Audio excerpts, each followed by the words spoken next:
With Zach Wilson officially completing his 17th game of his career, let's talk about Zach Wilson's rookie year. Inside, and a beauty! Hall running free! Brees Hall inside the 10! He's gonna score!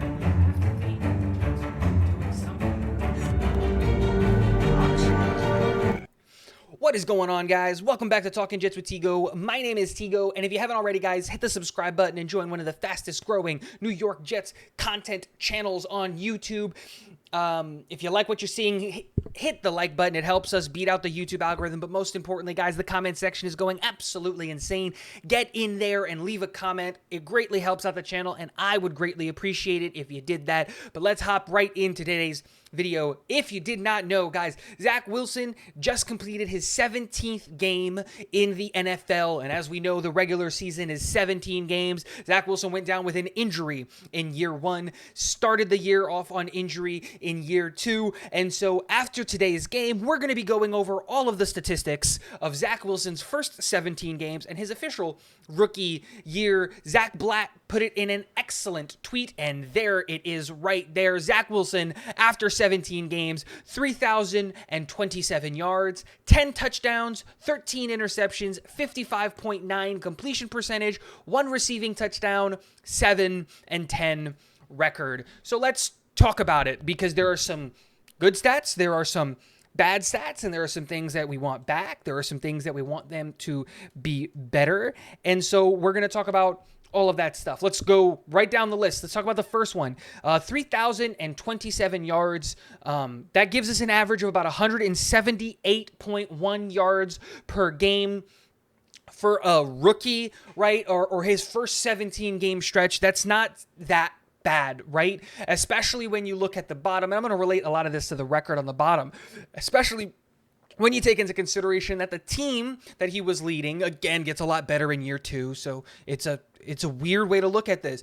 But in 17 games, he's 7-10, right? It's weird to look at it because the completion percentage and the yards, the 55.9% completion percentage, isn't that great. And it's showing and kind of giving us the idea and the fact that, you know what, Zach Wilson's not passing the ball as effectively as he can be. And we know that. We know that Zach's not the passer right now that we need him to be. And a lot of that can be contributed to the fact that Keenan Allen last year was the guy who had the most snaps on offense, or the fact that Zach Wilson is I think has the highest pressure rate, like, in the NFL, in the sense of like throwing balls under pressure when you combine last year and this year. The offensive line's inability to protect him, included with the fact that the wide receivers last year couldn't get open and were suffering injuries. Again, I don't want to be an apologist or come up with a bunch of excuses, but it's context, right? Zach Wilson hasn't been the passer that we kind of expect him to be.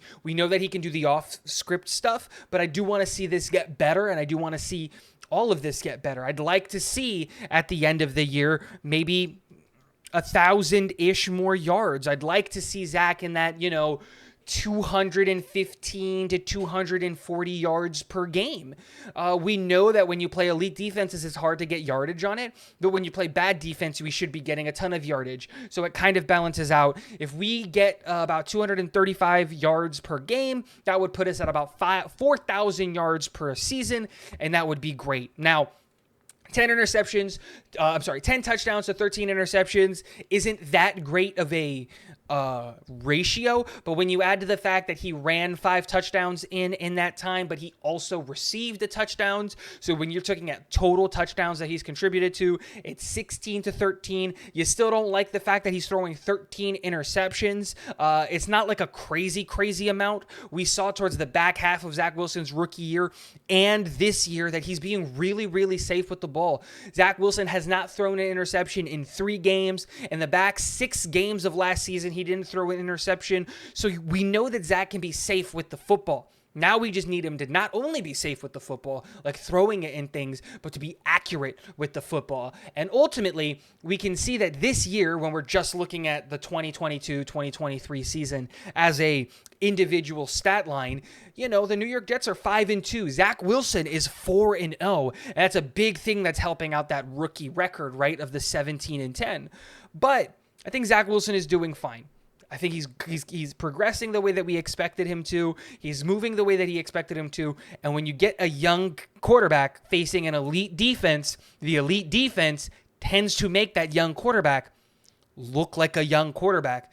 And Denver has been doing that to everybody. Nobody this year has moved the ball well against Denver, specifically in Denver. Ironically, the only quarterback that actually kind of moved the ball effectively against the Denver Broncos defense was former New York Jet quarterback Geno Smith.